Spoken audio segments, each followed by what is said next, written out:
Welcome to A Tale of Two Scribes. I'm your host, Eric P. Bishop. This is a podcast where interesting people come and tell about the stories they've crafted. As for myself, I'm an author. I've created novels, short stories, novellas, and even poetry. If you'd like to find out more about what I've done, please go to my website, ericpbishop.com. Thanks, and enjoy the journey. Welcome to another episode of A Tale of Two Scribes. Tonight, I'm super excited to have my friend Sam Whitfield on the show. So, Sam, welcome. We've been trying to do this for a while. Pleasure to be on, Eric. Hope you're doing well and happy holidays and Merry Christmas, I guess now. We are getting to that point of Christmas yet again, which is kind of a little crazy. It seems to sneak up on us really quick. And although not if you go to Lowe's, if you went to Lowe's and Walmart starting in July, I guess you would have thought it was Christmas. So It feels like 2024 just started and now we're already kind of towards the end. I know. So Well, and it's I've got as you can tell with some of the grays in there, I've got a few more years on you. It probably could be your dad or close to it. And it's such it's so ironic that it's a true statement to say they seem to go by quicker, and I don't like that at all. I just celebrated my 48th birthday not that long ago, and I just ignored it. I was like, really? We'll just say 39 plus a little bit more, and no, I don't think so. I'm I'm just about ready to turn 30 in January and I actually just gave advice to one of my neighbor's kids who just Hmm. turned 18 and I told him like enjoy your 20s while you can because they'll fly by and Yeah. they're like, wow, you must be old if you're giving advice. And I'm like, You're like, darn it. no, not yet. So, No. Um, we live in a remarkable time. We live in a time where, I mean, yeah, a couple hundred years ago, you'd start getting into your 30s and 40s. You might want to make sure you got your affair in orders because you don't know how long you got, but yeah, lifespan. Although I did see something interesting recently. It was talking about how unhealthy basically the American population was, and I think it was saying that the male in the United States life expectancy is down to somewhere in like 74, versus Japan was like 82. Like there was this widening gap, which I think is mainly due to our health and what we consume and all that.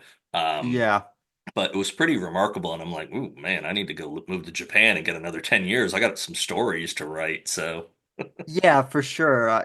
Yeah, I mean, we could get into this whole thing about, the food, but yeah, I definitely think that, that is a factor. yeah, So, no, absolutely. Well, what I want to start with and what I don't, we talked offline to make sure everything was cool about it. Is I think, and we mentioned this a little before we hit the record, is so many people think they've got hardships, and people do. Absolutely. But some people's hardships are a lot different and a lot stronger. And so you were born with cerebral palsy. You've yes. been open about that. And, just kind of like you to touch on it of maybe some, misconceptions about it. I think maybe some people don't even know what that is. So maybe you could explain a little bit about what you've had to go through, and then just talk about um, how you've taken something that for, people could view as a negative or as a very big obstacle in life, and you've proven that, guess what? You can do a lot of things in life if you put in the effort and the work. Yeah. Well, I appreciate the opportunity to talk about it. I think one of the biggest misconceptions, first of all, is that people are born with it. It's not something that I received at birth. It's something that happened post birth. Unfortunately, I was born Mm, premature, which happens, okay. often. Yeah. But I was on respirator, and then for some reason that respirator malfunctioned, and I was without oxygen for a couple hours. They don't know Hmm. how long, but it was enough to cause brain damage. Right. And rather than spending years suing the doctors and, ending up in court, my parents were like, you know what? We're going to use that money that we could use trying to sue the doctors and give our son the best physical therapy, occupational therapy, etc. to try and give him the best quality of life. So I've always had um, the mantra to, always push myself hard in life and to Mhm. try and do the best I can. And that's, something that I continue to kind of push myself in my endeavors as a writer and as a podcaster. Mhm. And it's also, I think it's given me a perspective having cerebral palsy because, unlike a lot of my peers, I wasn't always able to run around, freely as a kid. Right. I kind of had to take things a little slower. So I was always very observant of the world around me, perhaps in some ways Mhm. that, kids who are just constantly, going, don't necessarily, they might not appreciate. Of course, now you have a whole generation of kids that don't move at all. They're obsessed with their phones, but that's, another thing. So, Right. um, but yeah, I mean, I've always had that approach of, I was dealt with kind of a crap hand, Mhm. so I've made the best of it. And Yeah. do I have days where I'm like, man, this sucks? Yeah, absolutely. But more often than not, I try and look at, man, I was dealt with a crap hand and I might not be perfect, but Mhm. I've made the best that I can and I continue to try to Yeah. um, as well. So, Attitude affects so much in life, and I mean, I've not gone through the hardships you've gone through, but the things that have popped up in my life as I've gotten older, especially, I've realized that you can, I always go back to it, especially with my kids and even to myself, is saying, you can look at life as the glass is half empty, or you can look at it as the glass is half full. And how you look at it and how that thought process behind what you observe really has a strong effect on what you're able to accomplish and do. And I think people don't realize a lot of times that they can talk themselves out of so many things in life that they could actually accomplish, but they get it in their head and they go, "Man, I've got this issue or I've got this hardship financially." And there's, as you can attest to, there are serious hardships people face, but way too often we allow those hardships to take over our mindset, and it's hard to get out of that. And you might not be able to get out of that if you go too deep, too dark. yeah, absolutely. This might sound a bit weird, but in a way I'm blessed, I think at least to have a disability that I more or less grew up with Mm-hmm. and have had my entire life. And the reason I say that is I've met wounded veterans, throughout my life, and Mm-hmm. many of these guys were able-bodied, and then, you know, they were in, a lot of them were in Iraq or Afghanistan. Some of Yep. them, though, I've met as, they're older and they served in Vietnam. A lot of them who lost their limbs, they had to learn to do stuff, eh, you know, with, you know, new limbs or replacements. And Yeah. that has to be really hard, I would imagine, to be able to do something and have that taken away. Mm-hmm. Whereas I don't know if this is going to make much sense, but because I never was able to walk, normally, I Mm-hmm. never missed out on, wishing that I could, walk normally or something like that again, if Yeah. that makes sense. Completely makes sense. You don't know what you don't know. So if you've not had the Yeah. ability to do something, nothing in a way has been taken away from you because you never did it anyways. So yeah, it completely makes sense. Yeah. So I really admire anyone who has had to overcome that because I'm like, people are always like, "Oh, you've been through so much." And I'm like, "Well, yeah, I have, but I mean, in my mind, that's almost a harder challenge to overcome, to be Hmm. able to, to not have a disability and then all of a sudden be thrown into having one." So, Do you think because of growing up with that, do you I guess it's hard to know because you've had to face it for most of your life, but I tend to think it probably makes you appreciate certain things maybe more because it's so easy in life to just take for, especially where we live in this country. It's so easy to take for granted just the blessings we have. And so when real hardships happen, people a lot of times crumble because they've had it so easy. But for you, I think you probably have a deep appreciation for things because of what you've had to go through. Yes and no. I mean, I definitely think there are things that I've taken for granted, perhaps, as we all do. But I also think that, yeah, there are things that I don't take for granted. Hmm. Um, you know, and there are things also that, thankfully I'm at the physical level now where there are a lot of things that I wasn't able to do when I was younger that I can do physically now that are just kind of like second nature to me. And every once in a while it's like, oh, yeah, I couldn't do that before. Hmm. So, No, so absolutely. yeah. Um, so let's take that what we've talked about and let's dive then into I want to start actually with the podcasting because again I know we've talked about this in other interviews I've done with you on your program and stuff and maybe on Instagram Live or whatever you really like did you introduce Joe Rogan to podcasting? I mean you've been doing this for a while, right? No, I wish I were that successful, but actually I kind of started around the same time Okay. as Rogan started. So, when I was a kid, I was always fascinated with the idea of being on the radio. Hmm. And um, that was initially what I wanted to do was be a professional radio broadcaster. Okay. And probably about like 2000, I want to say 7, there was a comic book shop near where I lived. And the comic store owners actually did a podcast back when nobody knew Hmm. what it was. Right. And so I was like, well, hey, if all you need is a mic and whatnot, I could do this. So I did that starting out at, I think I was 14. March 25th, 2008 was when I published my first episode. Hmm.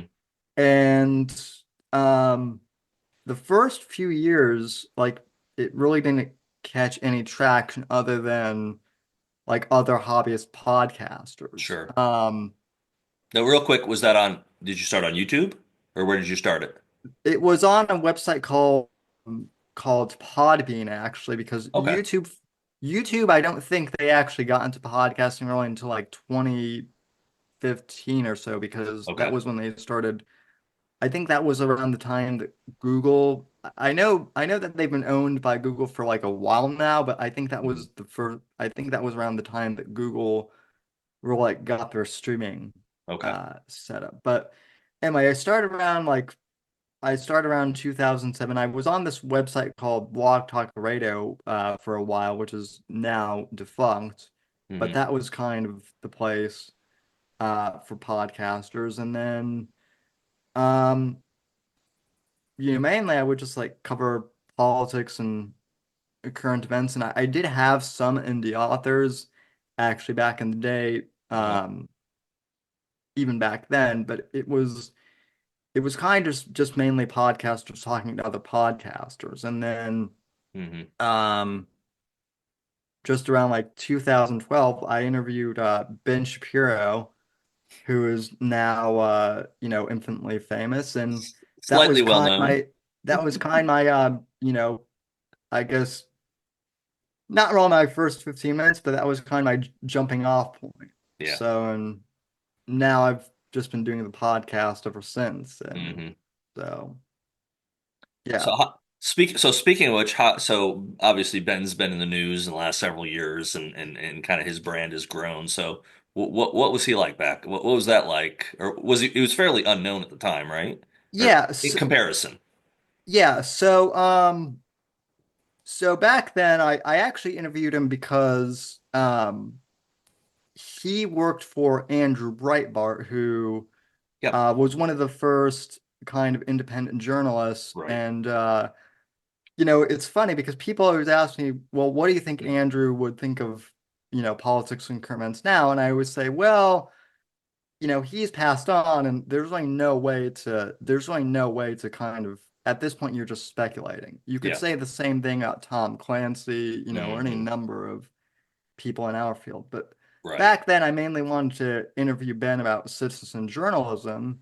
Okay. So we did, and he's a smart guy, which is, pretty obvious. I think he went to like Harvard at 15 or something like that. Yeah. Very, very young. I remember. Yeah. He does speak as fast in real life as he does on radio. That's not, and I have no idea why that is. He was talking faster than I could even think of questions. Oh no. So, so that was kind of nerve-wracking, but overall it Yeah. was pretty good. And yeah, and haven't talked to him really since then, but it was an honor at the time. Well, the So landscape has changed. So, you're talking back in those days,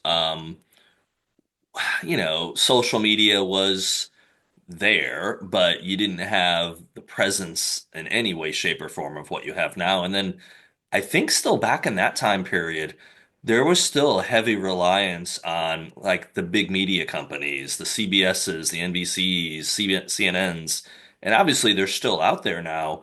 But because the way everything's changed, especially in the last like 5 to 7 years, people do not, I mean, people are getting their news other ways now. And, the media companies, if you look at the numbers for the viewership, just like year after year, there's a precipitous decline for big media. And like, I even saw something the other day, it was talking about late night shows, where I don't know if it was Jimmy Kimmel. I think it was Jimmy. It wasn't the Tonight Show, but I think it might have Jimmy Kimmel, um, or one of the shows. They were getting rid of their band. They were doing cuts, and they're at the point where they're, okay, we can't have a live band anymore. So again, those legacy television studios, CBS, NBC, ABC, they're just, streaming has killed so much of that business now. And then for news, you know. The Whitfield report is where people can figure out what's going on, and various alternative media is what they used to call it, but now it really is the mainstream media to some degree. yeah, well, it's funny you mention that because a quick story about kind of trying to get into radio. So back in, I think it was late 2012, I was at like a political conference in Denver, and one of the local radio guys, I had met him, and I actually gave him a tape, or kind of like a I guess at that time it was like a USB thumbstick of some Right. of my podcasts. And I said, hey, I'd love to, maybe see if I could get like an internship at the radio station or something like that, because I'd like to be on air. Hmm. Well, to his credit, and I'm not going to mention his name because I don't know if he'd want me to, but he actually did listen to a few of my episodes, and he actually, came back the next day and said, hey, I'd love, if we can get you on, I'd love to have you on, Hmm. but I've got to talk to my manager. Hmm. So he actually talked to um his manager at the station, and the manager actually said, hey, we love your content and we love your show, but things are kind of changing in radar right now, and Hmm. we just got bought out by Clear Channel, and Yeah. they're not really looking for any new voices right now. And even if we were, you would need like a 4-year degree in radio. And so, in a weird way, and this gentleman who I initially gave the podcast to, he actually, I think he has since like retired from radio, and he Hmm. he told me shortly after I moved to Florida, he was like, "Hey, podcasting is kind of the new Yep. wave of the future. Talk radio is dead, Yeah. And so I think, yeah, the new media has kind of come up, but I also think that old media has kind of cannibalized itself, Hmm. and just they don't really know where to go anymore. Yeah. So, Well, and I think a big part of it is I don't, it's kind of weird. I say this, but I know people's attention spans are getting less and less, it seems like, as time's going on. We're in an instant gratification society. But there's a large percentage of people, I think, that are getting tired of trying to get their news in a 3-minute soundbite, having some talking heads just yelling at each other for 3 minutes. They're not convincing anyone. That's why people want to come on a podcast and they're like, hey, you got as long as you need to make your point. It's not, you better have that concise point in 20 words. You can talk for 2 minutes about what your concern is, and then we can talk about the next thing for 5 minutes. And it definitely lets people get a better understanding of topics. And also, I think it lets people understand better the person that's presenting it. It humanizes them a lot more. They're not just this talking head on the television that's talking in sound bites, basically. that is kind of one of the weird things that is kind of like a contradiction is it seems like on the one hand our attention span has gotten shorter, but on the other hand, people will tune in for like a 3 hour podcast with Yeah, like no interruptions. And right. so that's a little confounding to me. And maybe I'm in kind of a unique spot because I was born, in the mid 90s, which was kind of like I kind of had like I was kind of in the era where like traditional media was still around. It was kind of on its way out versus, I know I know your older son. He was born like a year before I started my podcast, which is wild. I think so for him, like I don't even know would really if he really has like any appreciation or awareness of traditional media in the same way that you or I might have. Probably not, because So especially as my kids were, maybe when they were really little, I would watch some news stuff or I'd watch late night television. Like when I found out we were having, I think it was my son, might have been my son or daughter, I should know. Yeah, I was watching like Tonight Show with Jay Leno, and my wife at the time came in and was just like, "Yo, turn that off." Why? Because I'm pregnant. It's like, whoa, one of those like. But I remember yeah. Leno was on. I can't remember if it was that's bad. I can't remember if it was my son or daughter. I should know that, but. Ironically, years later, who do I meet but Jay Leno in in Newport, Rhode Island. So I made sure he met my son, and I told him that story. I think it was my son, pretty sure it was. And I said, "Hey, I found out he was being born, or we had him, while I was watching your show." And actually, Jay got a laugh out of that one. So Yeah. he got to meet my son, my daughter, my mom. We got to meet his wife. Uh, and that for me was kind of a big deal because, yeah, I did grow up in that generation where um, Walter Cronkite, I guess when I was maybe a little kid was still around, but I grew up in that generation where you had the big legacy media, and the Tonight Show was it's what you would watch a lot of people in the evenings. So I kind of and it was a big deal when like they got rid of Leno and they brought Leno back, and then he left and Fallon came on. It's like I remember that like being like these huge news stories versus now if they close down the Tonight, the Jimmy Kimmel Live, whatever it's called on ABC, probably I'd know it because I'd see a post on social media or on my Google feed on my phone. Yeah. But I wouldn't know it because I turned on the television and I didn't see it because I don't even have. I have streaming apps is all I have now. I don't have Yeah. any network television anymore. I don't watch any of that stuff.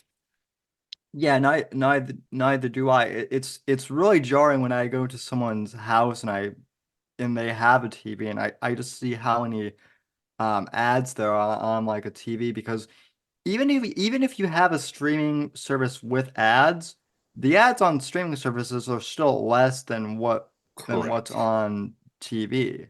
Yep. So it's kind of like how can you guys watch I know. When I go to my this? mom, so my mom lives in Connecticut, So and anytime I'm up seeing my mom, I'm at the house, she'll have the TV on constantly, and especially news times.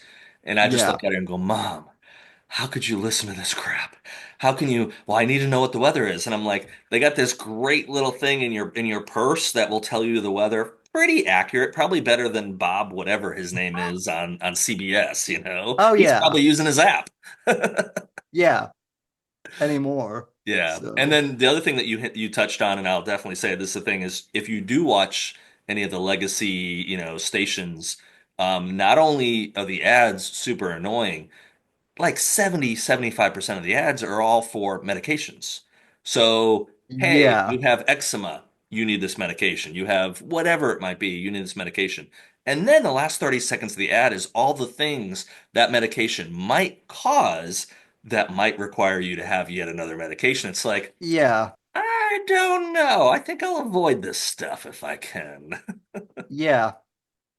Well, who knows? That all might change, with the new administration. I Not to get, avoid I avoid yeah, politics on this show, but I think we could go down that rabbit hole if we wanted to of it's going to be interesting. Some people might not find it good, and some people might be super ecstatic. I will say this, and again, I always have my doubts on any politicians or new administrations, is I don't see how you can make an argument just looking at the numbers, looking at the obesity rate, looking at the health, like I mentioned before about the lifespan for, like males being such a wide gap between us and different countries. I would think everyone with a intelligent mind would say, "Hey, we need to change something."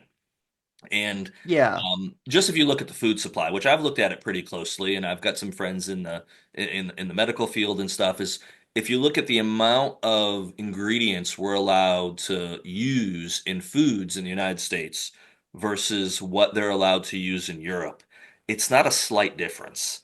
It's a massive amount of chemicals and pesticides we're allowed to use in the United States.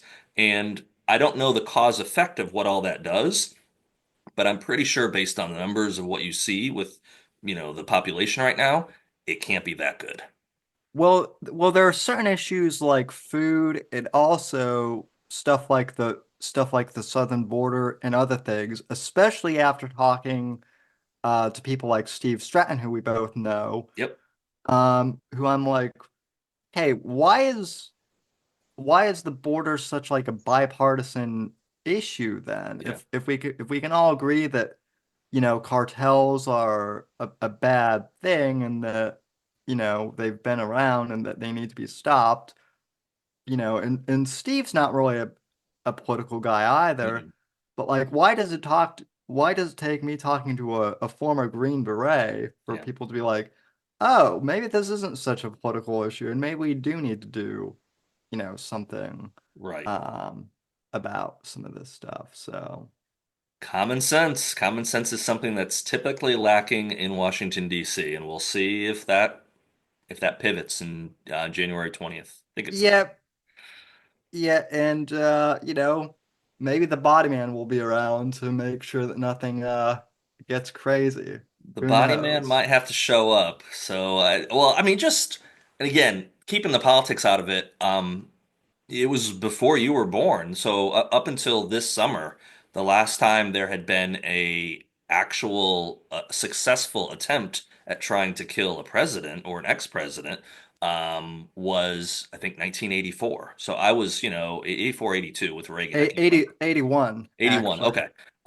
Yeah, that was a long time ago. And I mean, Trump, you had a shot at him. And then you also had the attempt, at least, for another one, or someone that could have had the attempt before he was stopped. Those are big deals. And I don't care if it's Trump, Biden, Harris, I don't care who the politician is that someone's making an attempt at. We spend billions of dollars, billions with a B for the Secret Service. And so when something like that, when there's a failure of that degree, that should be a pretty big wake up call for anyone, no matter. And it blew my mind all the, especially social media. Social media makes people into what they think are heroes. I can say whatever I want because there's no consequences. And so they'll say things that they wouldn't necessarily say to someone's face because they don't want to get punched in the face. Yeah. So they think they got this courage, this social media courage is the word I should have used. The amount of people that were saying online, man, I can't believe that damn bullet missed, or man, all that. It's like, that to me, I mean, I don't care who, again, on what side of the aisle you're on, who the politician is. You don't want our elected officials or former elected officials to be getting shot. Yeah. You go down that path, bad things happen. Bad things happen to societies when that becomes normalized or accepted.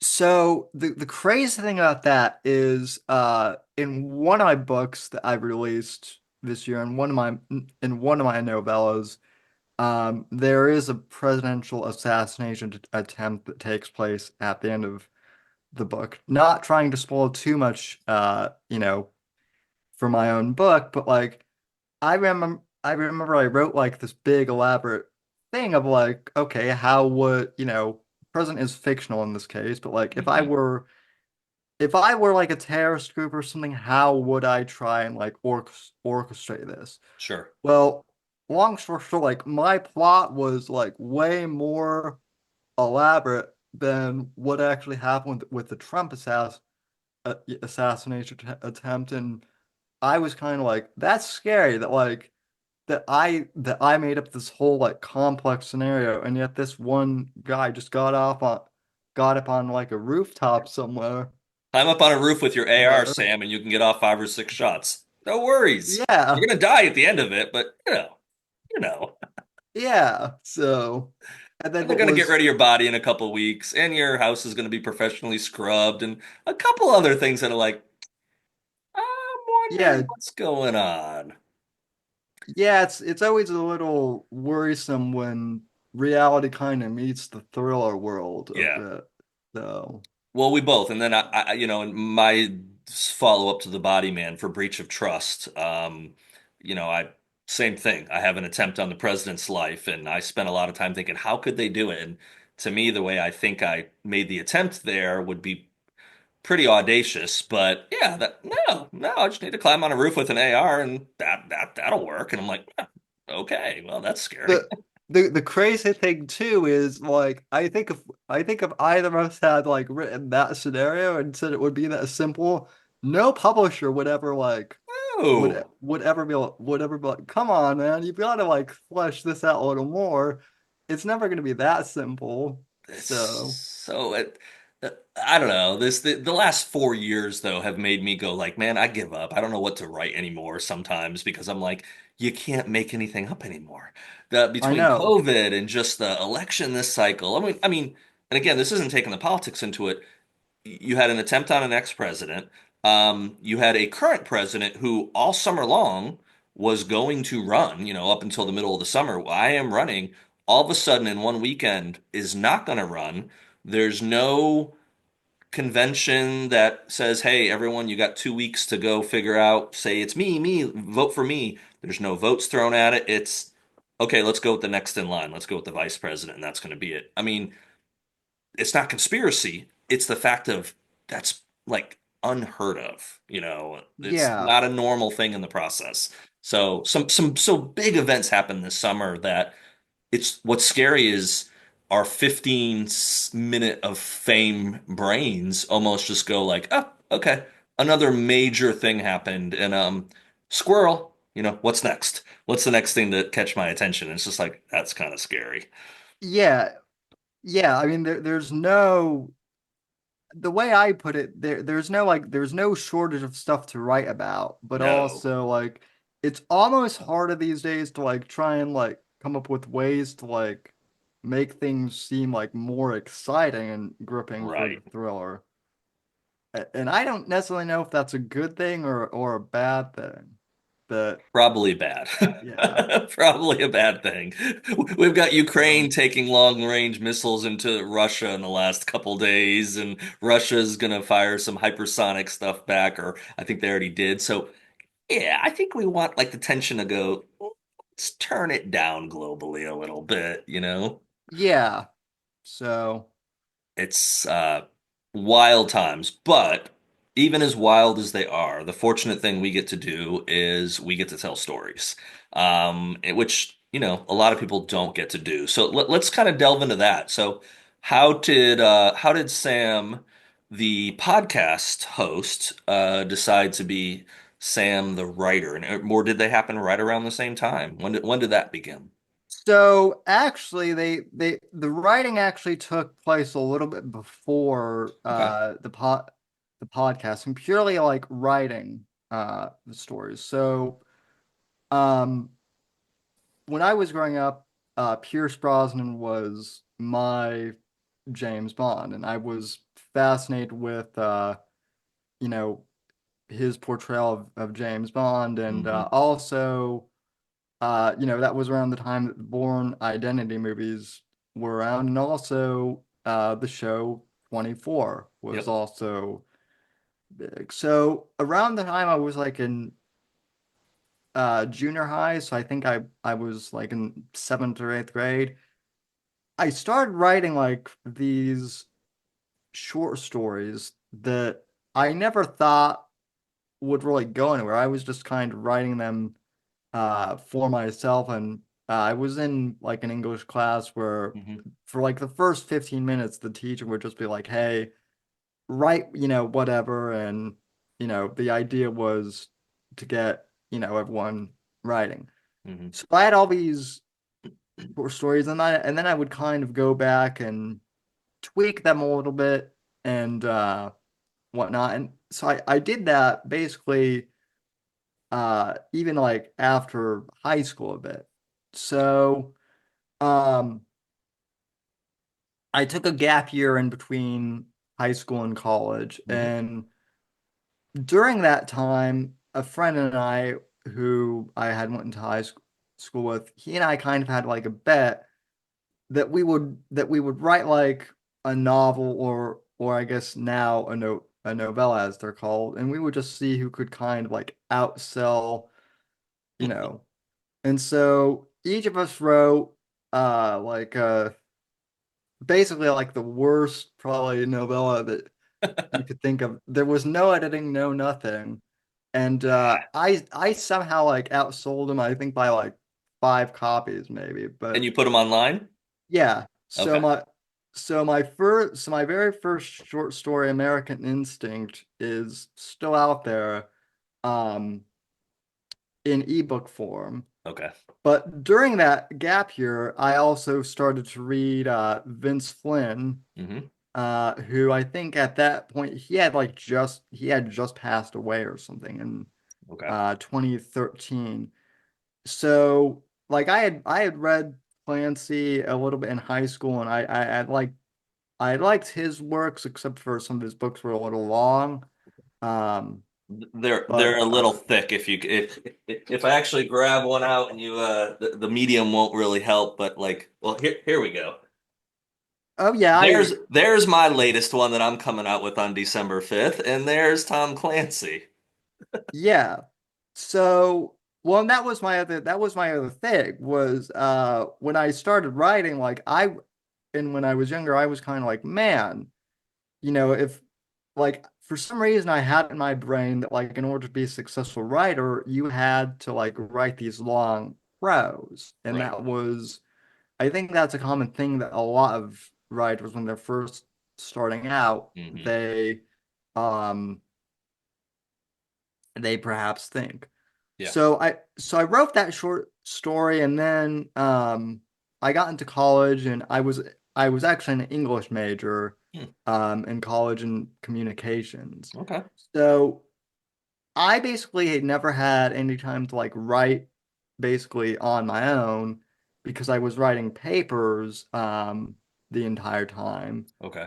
And after a semester of writing papers, the last thing you want to do is stare at a computer screen during your off time and write more. Right. So for probably about 6 years, I didn't do any writing like creatively. And then after I graduated college, I had some downtime, and I was trying to figure out what I wanted to do. Hmm. And uh, I found my old folder of short stories that I'd written, and some of them I was just like, I'm sending this one to the trash can. But then some of them I was like, oh, this one actually has potential. Let me Hmm. see if I can polish this up Right. a bit. And so I did, and it took me about like a year, but in 2023, that was when I first published Shadows of Deception, Hmm. which was kind of like a kind of like a redo of American Instinct. And once I started that kind of that unblocked me from the writer's block that I had Hmm. had.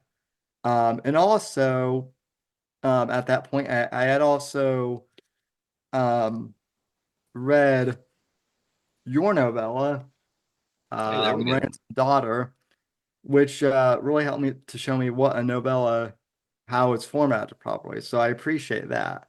I hope I showed you correctly. I went off the plan of others. So well between you and the Mac Bullen series, you know, you can't go wrong there. So, but yeah, And for anyone that's wondering or wanting to do any formatting stuff, and this is not a paid advertisement because I only bought the software is I use Atticus. I was in there a couple weeks ago doing final setup for Babylon Will Rise to send all the files out to all the sites and stuff. But there's a couple different ways. I still have a writing friend that manually, actually, I think I have two writing friends that manually set up their books in Word, everything, the spacing and all that. And I'm just like, you're crazy. You're crazy. Atticus is like 164 or was a couple of years ago, $164 for life. You dump your Word file, you upload your Word file in there, and it puts some crap in there. You spend about 2 or 3 hours, and it looks perfect. And there's 20 different type of designs you can choose from. You can then customize the design you want. Um, yeah, using Microsoft Word is insane. I don't see how someone yeah, does that. yeah, no, and I use Atticus too. And the other thing is I actually have page layout software that I had to learn to use for college, but Hmm. Atticus is way easier just to format. So Yeah. that's actually why people have been like, hey, your book and Eric's book kind of look a bit similar. And it's like, well, because I don't know if we use the same themes We exactly, but might. we might use variations Yeah.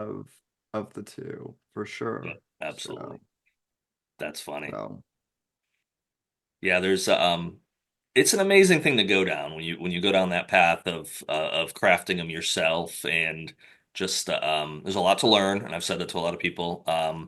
It's not for the lazy person, put it that way. If I guess you could be lazy and put something out, but it's probably going to be crap, and you're better off putting nothing out than putting crap out if you want to have a future for writing. So. I Um, Go I ahead. def I definitely think it's one of those things that persistence, like we've talked about, persistence is key. And Yeah. if people can really learn to DIY stuff, that's always good too. Oh, absolutely. Well, there's the cost, and what I try to tell people is stay in your lane. And I fully understand. Like, I started writing in 2014. I didn't have the resources available to me. I had a 2016 or 17. I had a New York Times bestseller that I got to know, who basically said, "Hey, you're having trouble getting your book published. Go self-publish the first one." I read it. It's good. It's good enough to go out there and just start. I didn't want to do it. A, because of all the work, and then B, to do it, I knew there was an expense involved. And at the time I was married, my spouse was not super thrilled with the idea of me spending money on trying to publish books. So I kind of didn't have that opportunity at that point because I couldn't do it the way I thought it needed to be done if I would do it myself. So I'm in a position now where I can. But what I do is I outsource a lot of stuff. I One do this. thing Go ahead. one thing I am curious about Yeah. is um I I've noticed this in like the year and a half to 2 years I've been in the indie author community, but it seems like there's a lot more support now for indie authors, just in terms of even just like a community and having kind of a network of indie authors than there was even like 5 years ago or Yeah. something. Is that just me, or have you noticed that as No. well? Well, I think it's that onion is probably very layered, and there's different kinds of onions, so it depends on maybe who you talk to. But Right. think a couple of the points to that would be it's so hard to get into traditional publishing now. Like it is, I mean, I know phenomenal writers that have spent years trying to get either an agent or got an agent and trying to sell a manuscript and they don't get anywhere. Years, not 6 months, years of their life. Yeah, And these are authors that I've read their books. They're better than, to me, and again, it's a very subjective business. They're better than what I've read from stuff that's on the New York Times bestseller list. So okay, that's a big yeah, frustration. You can't get published. So what do you do? I think more people are looking at alternate routes of starting their own press like I did, or just, being doing a self-published, very simple one, a simple way of self-publishing, or going to a small publisher, whatever it might be. I think people are being pushed into that because the way the industry is dealing with in a way, a downturn because the publishing world as a whole they don't have the control they had. And also, not as many people are buying physical books. People are buying books, but so much of it is moved to a digital. Well, digitally, they can't charge $30 for a book. I know the big name authors are still charging, sometimes 14.99 or 12.99 for an ebook, but a lot of people aren't going to pay that. A lot of people want to go pay 4.99 or 5.99 or 3.99 or 99. So that shrinks the margins for a big publishing house. And so there's a big effect on that. And I think part of that is then they don't let as many people into that club because of the lack of profitability. yeah. So they're pushed somewhere else. And so the community, I think, who's been pushed away from traditional publishing, I think they're getting, to answer the second part, is I think they're then kind of getting a little bit closer. It's more of a tight-knit group because we're like, hey, you're a good writer. I'm a good writer. This industry sucks big time.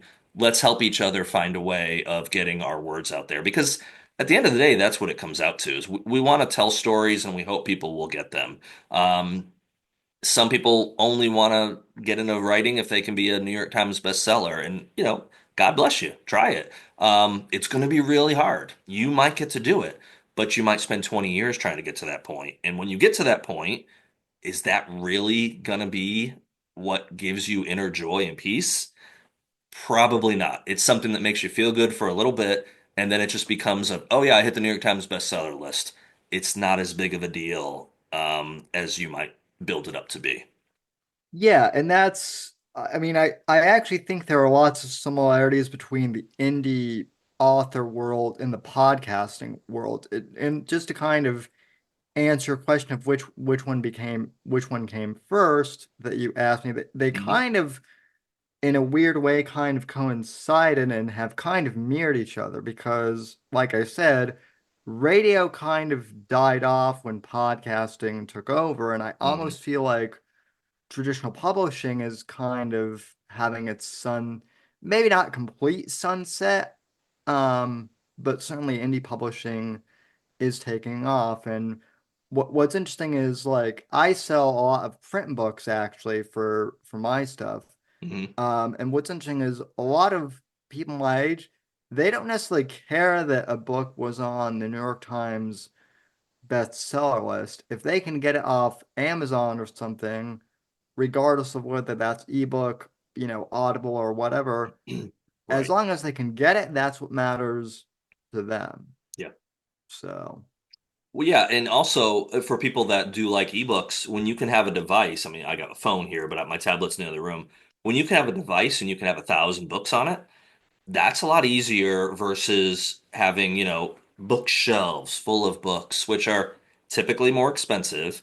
And also you have a space issue, especially if you're a kind of a voracious reader. If you read a lot of books, if you come to like ebooks, it's a lot simpler. And I mean, I think we're both part of the Kindle Unlimited program with our books.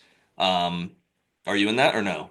I'm enrolled in that, and the funny thing is I'm enrolled in Kindle Unlimited, but I've never actually used Kindle Unlimited as like a customer. But your books are So available on it. yes. Okay. And me too. I'm in the same boat as you. I've never actually used Kindle Unlimited, but three of my books and a fourth one here will be a part of it on December 5th.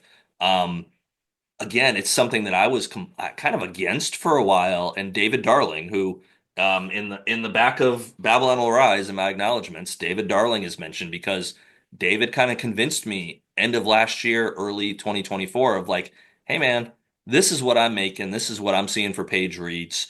You've got a good book series. You've got a second book coming out soon in the series. You might want to give it a shot. But my concern with it was, well, ebooks are a good way to make some money. You can make just as much off an ebook really as you can a print book if you price it correctly. Why would I want to go to a program that I'm going to earn significantly less if someone reads my whole book? And he said, well, because people that have Kindle Unlimited and pay that monthly fee typically aren't buying books. Right. They're getting books that are on the Kindle Unlimited program versus people that don't care about that because maybe their favorite authors or whatever aren't enrolled in Kindle Unlimited, they buy the books. He said, so it's in many ways two separate uh, demographics of who you're trying to get for readers. I signed up like, I don't know, mid-January. Um, I don't know where I'm at through November. I know through the end of October, I had, and this sounds like a crazy number, and I'll explain it.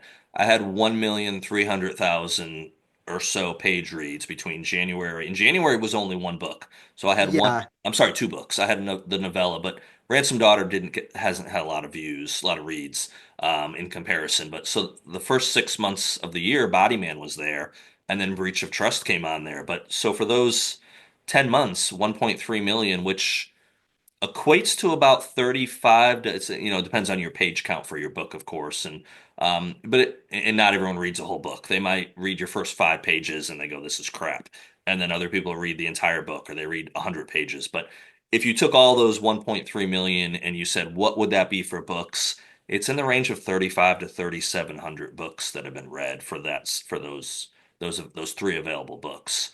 Yeah, that's crazy. That's pretty unbelievable. And I know people that do 1.3, 2 million a month in a Kindle Unlimited page reads. I also know what that money equates to. It's not a small amount of money. It's not $50. So that's an income source people can have. And especially if you can build up a series for Kindle Unlimited and you can get someone that, reads that first book in the series, they like it. Yeah, if you got 10 books, they might read all 10 books off Kindle Unlimited over a course of a couple of months. Well, that's money in your pocket. That's a way of making a side income. Or if you grow it big enough, where I know a few authors that this is their full-time job. They write multiple books a year and they quit their day job. And I think for a lot of writers or some writers, that might be the dream. But even if that doesn't isn't attainable, it's still pretty amazing to know that there could be upwards to hundreds or thousands of new readers out there finding your books every year. So that's pretty humbling Yeah, I think the other thing too, so I don't have Kindle Unlimited like as a you user. as a user. Yeah, me neither. But what I do have is I actually do have a Kindle Paperwhite. And Okay. um I have to say that having a Kindle Paperwhite, I love my iPad, Hmm. but there's something about the e-ink display on the Kindle that is like better for reading. Yeah. And I think it's because you don't have to deal with the glare off the screen, and that really does help. I remember I borrowed a Hmm. friend's once just to try out, and I'm like, oh, I see why these are so um Popular. popular. Yeah.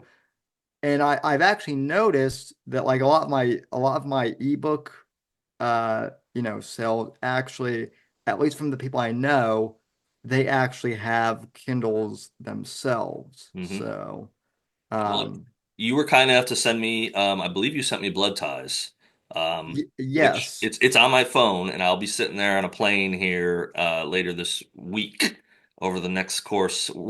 By the time we film this, I would have already been back. So, what a great trip. But as we're filming it, I haven't left yet. But I've got some books online that I'm like, hey, that'll be my perfect time. I'll be stuck in this little aluminum tube, 30,000 feet in the air. I'll get to catch up on a little bit of reading, and I'll probably be writing a little bit my summer release. I'll be working on that a little bit as well. So Yeah, it's funny that you mentioned that because as much as I love ebooks, there is also something to be said for having a hardcover copy or a paperback copy of your own book. there And is.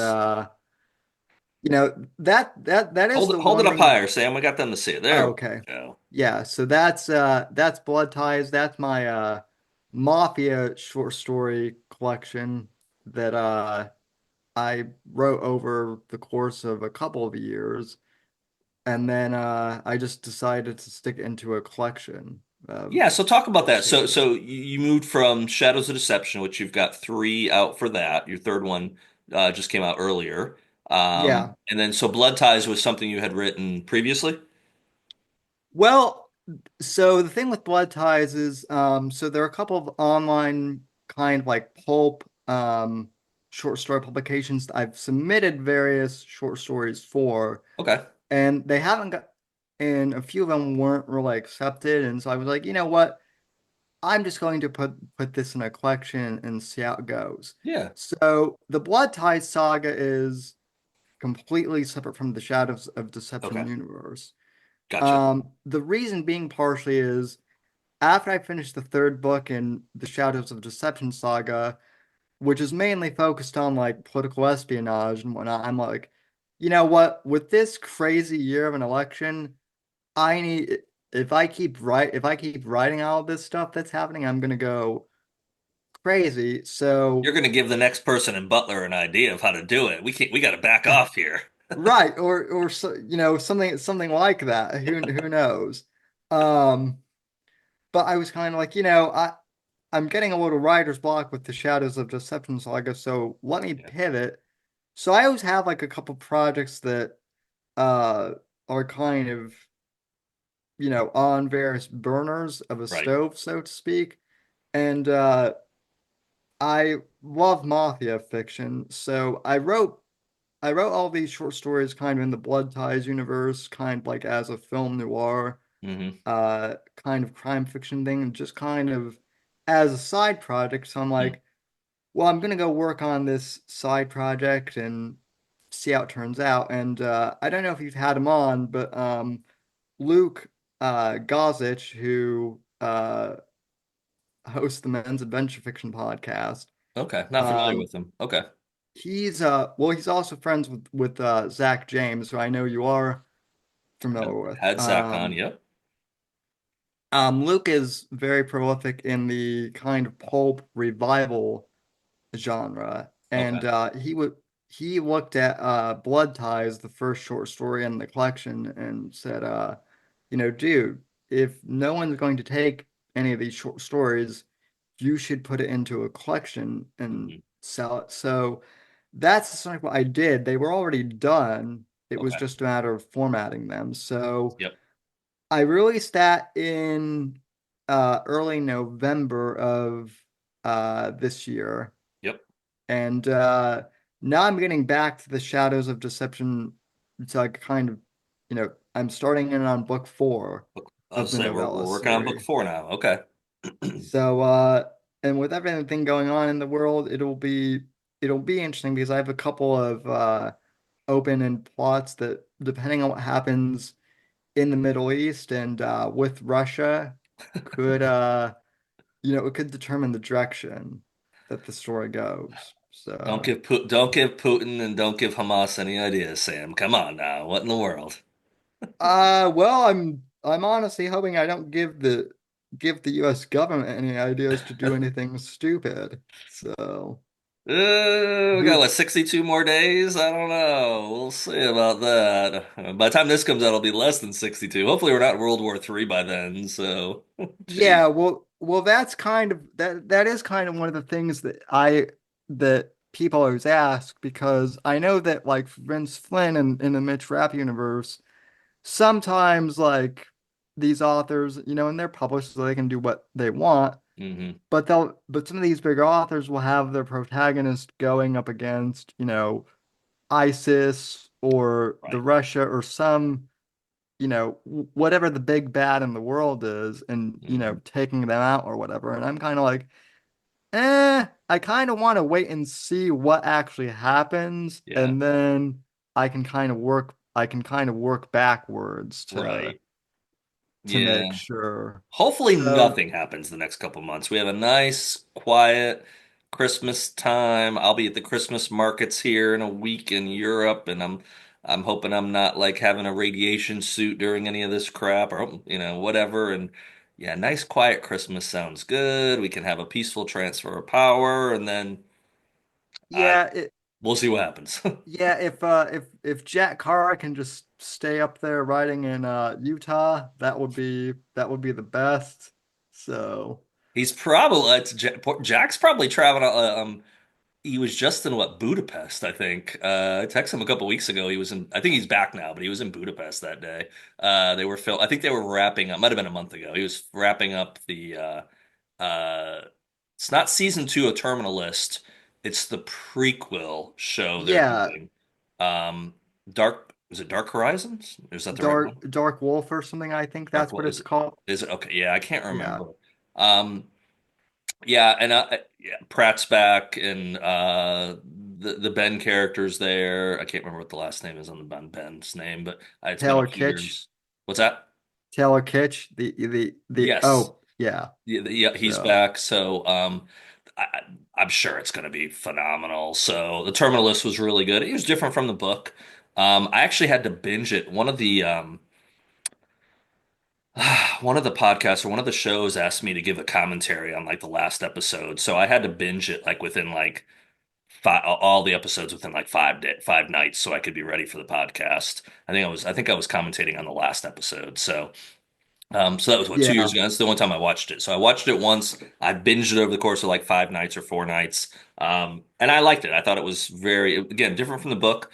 You could point fingers at things maybe they shouldn't have changed, but you also have to look at it too that anytime something like that gets adapted to the visual medium, they're going to make changes. And the cool thing with Yeah. that was Jack was part of the changes. He was involved. I think he was an executive producer, is going to be with future seasons as well. So, and I've told this to other podcasts, and I tell this to writers because they go, I want the Hollywood money. I want the streamings. I want that. And, you'd be stupid to say, I don't want that. I get it. But you also have to remember there's a high probability, A, it won't give you as much money as you think. And B, if they buy the rights, the first thing they're going to do when they buy the rights is tell you, get out of here. They don't want the author anywhere around them. So Jax is already the exception to the rule, but it's really the exception to have an author like as a script at writing scripts, executive producer, getting blown away in one of the episodes, being extra. Yeah. That's not normally how it works for Hollywood stuff. Just know that going into it, and maybe they'll throw $1 million at you, and you can quit your corporate job. Well, I have a cousin who's an indie filmmaker, and Oh, he's read a lot of my books. So I've already given my cousins filming rights to Shadows of Deception. But okay. one thing that he told me is a lot of these books that get adapted into TV shows or movies, some of the changes that often get made, they get made for various reasons, but one of them is because sometimes they don't have the budget to do the types of scenes that are written Sure. in the books. Yeah. So that's a pretty common thing. Yeah. So One of the wasn't one of Vince's earlier books, or no, Clancy, where they flew the plane into the Capitol during the State of the Union. Whose book was ye- that? Clancy or Flynn? One of the big boys. One of my Mount Rushmore authors that I'm drawing a blank on who did it. yeah. Yeah, that's an expensive one. Nowadays, you could do it in CGI and not spend, $50 million or some crazy sum on a reproduction and all that jazz that you would have had to do 20 years ago. But yeah, there's definitely that cost factor of being able to do it. Well, even to do something like there's like an armored truck robbery in Blood Ties. Hmm. And one of the reasons why that would be hard to do in filming wise is just to let the cops, to lock down like a city block and then to let the cops know, hey, this isn't an actual armored truck robbery. This is a movie, scene Sam, that's you're going. missing the opportunity here. Put a GoPro on, buddy, and just go rob an armored truck and film that thing, and then just make sure the cops sign off on the release for the footage while you're getting booked. Come on, Sam. Come around. Well, there's no point in enjoying the money if I'm in prison. So there's that. Ah, So. I know a couple good lawyers. We'll get you off. We'll do an insanity defense, or I don't know. The 2024 election made you just do wild things. You were so fed up with the ads every 2 minutes on on the football games. Yeah, something like that. So we'll figure something out. Crazy. So yeah, so that was gonna be my one of my leading into the end of this. So what's coming next? So what's coming next is working on next edition of Shadow of Deceptions.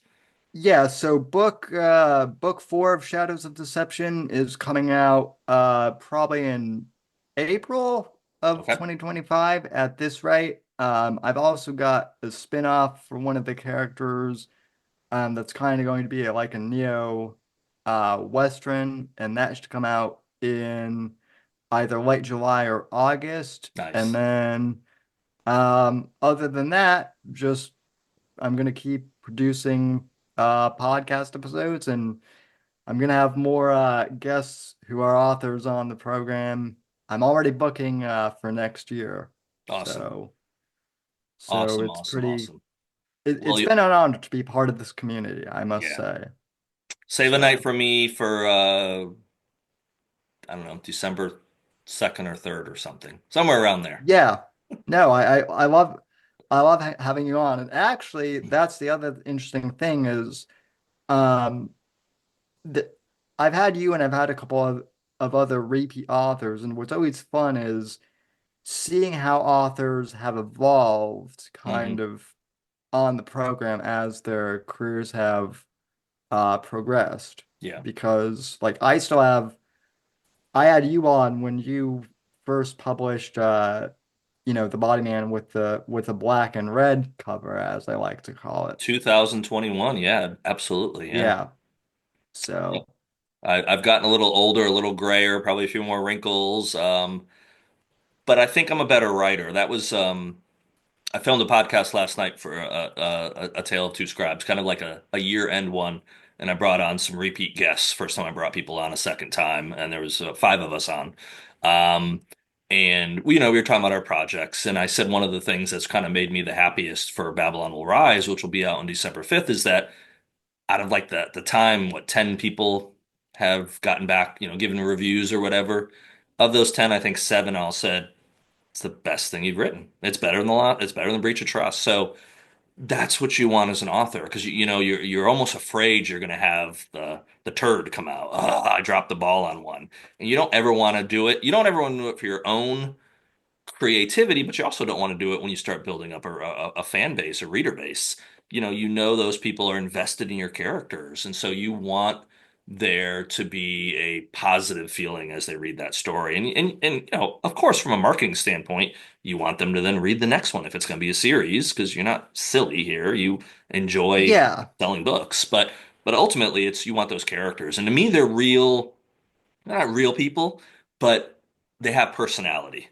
yeah, My for the Babylon Will Rise, Troy is a very different person from the Jackal, and the Jackal is my favorite character to write. He's nowhere near what I am, but he's almost always sarcastic. He's got something stupid to say. Which that's probably pretty close to me. But in his heart, though, he really does have at least part of his heart is gold. He really yeah. is trying to do the right thing, and he really is a good guy. He just doesn't say the right things. But you want him on your team because he's going to take a bullet for you. And maybe in Babylon Will Rise, he has to do that. You'll find out. So, yeah, just those characters are so much fun to write for. And it just, as you can say here too at the end, is um, getting to do this is such a blessing. And getting able to take our stories, whether we have agents, we get big publishing deals, or whether we go the indie route or a small publisher route, being able to put a story out there and at least have the opportunity to find an audience, that's pretty powerful. Yeah, it really is. It also like what you were saying. I mean, yeah, your characters aren't real people, but they do kind of live with you even within your subconscious. And what's always interesting with me is I always tell people that like I let the characters reveal themselves to me as I'm as I'm writing. I don't necessarily try Hmm. and I'm at the point now where I can where I just where I can kind of where I can take a pretty good guess as to like what the characters would do in this situation. But if not, I do have beta readers who can kind of be like, John Ryder, he might act this way and Right. a certain uh in this situation or something like that. So Yeah. it's it's been like I said, it's been a real honor to be an author and also to get feedback from other authors Hmm. who I really respect. Um, Yeah. Yeah, the community is great. Like we talked about earlier, to circle back in a kind of full circle is the community of people here that we've come across and that we interact with and that we're part of. They're remarkable people. Again, I think because we're having that shared desire to tell stories and the desire to find an audience, you immediately have kind of a camaraderie there. You have a connection there that you don't necessarily have with um the person that manages the retail store that you walk into, might be a nice right. person, but you're not going to be like, oh, hey, how's retail? No, but writers, hey, you talk the same language. You have the same interests and the same, maybe you could say psychosis even. You've got these same crazy voices in your head that are, wanting to come out and tell their version of the story. So, Yeah, it's also very cathartic in some ways to be able to tell, your version of a story yeah, in a way that you might not be able to in real life, right. as well. So, Absolutely. Well, Sam, I always end these the same way, and you're probably the youngest person I've interviewed. So you are episode 39. So you are the 39th person that's been on A Tale of Two Scribes this year during 2024. Um, but I'm still going to ask you the same question that I ask everybody else, and I'll be curious to your answer. I think you'd agree that with me that life is like a book. Got a first page, you have a last page. I think it's a blessing that none of us know how many pages are going to be in that book. But as a writer, which you are, you get to write your last page, which for you, hopefully you're writing a page in like 70 years, yeah. 71 maybe. Let's get you to 100. So, Sam, what would you, at this stage in life, what do you think you would want that last page to say? Well, I've actually thought about that a fair bit, as I've lost a few relatives over the past couple of years. Hmm. So, that's something that you always reflect on. I mean, I guess I would just say that I'd like to, for my final page to be able to say something like, you know, he left the world better than he came into it, I guess. Hopefully I'll have, children who I can leave behind in this world and, Hmm. you know, hopefully I can inspire another, young person to, uh, pick up a pen Yeah, someday. But yeah, ultimately I just want to leave the world better than, I came into it. that's So, beautiful. Well, you're pretty much young enough to be my child. So, might I say, from a fatherly perspective, I'm proud of you. I'm proud of um, what you create. I'm proud of your work ethic. I will speak for John Guarnieri, who's a good friend of mine, obviously, who runs Spear Talk. I know he's impressed with what you're doing, and you're on his radar of someone that's, out there pursuing what they love to do. You're getting your voice out there. And the audience comes. The audience, the other thing too is I think they find and they're drawn to authenticity. People are smart. They can know when someone's trying to, you know, put a pile of crap in a Gucci bag and sell you a Gucci bag. They're going to smell that. I don't want this bag. So they know whether you're being really who you are. And you are a breath of fresh air. yeah. At least when I hear you. Now you might say some things sometimes that I might scold you as a dad, but that's okay. We like that too. Oh yeah. Well, if I can just I don't know if you ever have like any younger listeners, but I think I'm at the point where I've lived long enough to where I can give some advice maybe to the younger generation. And Sure, and give what it away. one thing I would say, and one thing I've told younger people is have patience and if you want to pursue something, just pursue it and have patience. Mm, I think a lot of people would, it's not just with the younger generation. I think a lot of people fall into this trap of they they see what you or I are doing right now in the publishing world and then think, wow, these two are really successful. And they don't necessarily realize that, hey, it's been a long road to get here. And believe it or not, like we're still progressing. So whether it be mhm. podcasting, YouTube, writing, whatever, even if it's something like, playing an instrument or whatever, just have patience and, persistence too. And eventually, if you have enough gumption, you'll be able to accomplish your goals. Yeah. So, Beautifully said. Most of life, there's always exceptions, of course. Most of life is a marathon, not a sprint. And so yeah, often we get caught in wanting to just race to the next thing as fast as we can. And, slow down a little bit. Now, don't stop, because that's a problem other people have, is they stop and they don't keep running the race. But it is a marathon, and sometimes you just have to pace yourself. Comparing yourself to other people doesn't typically give you a lot of joy. And if you compare yourself to a very successful person, there's a high probability you will not be anywhere near that person. So you set yourself up for, kind of for defeat. So take little yeah. steps. Again, it's a marathon. Set realistic goals for yourself. When you reach that goal, have other goals set up. And if you bypass a few goals, hey, that's a blessing. But if those goals stop you, okay, how do you find a way around that? How do you find a way over that? God's given us a pretty amazing intellect. Our brains are pretty remarkable. So use it. Use it. Indeed. So Yeah.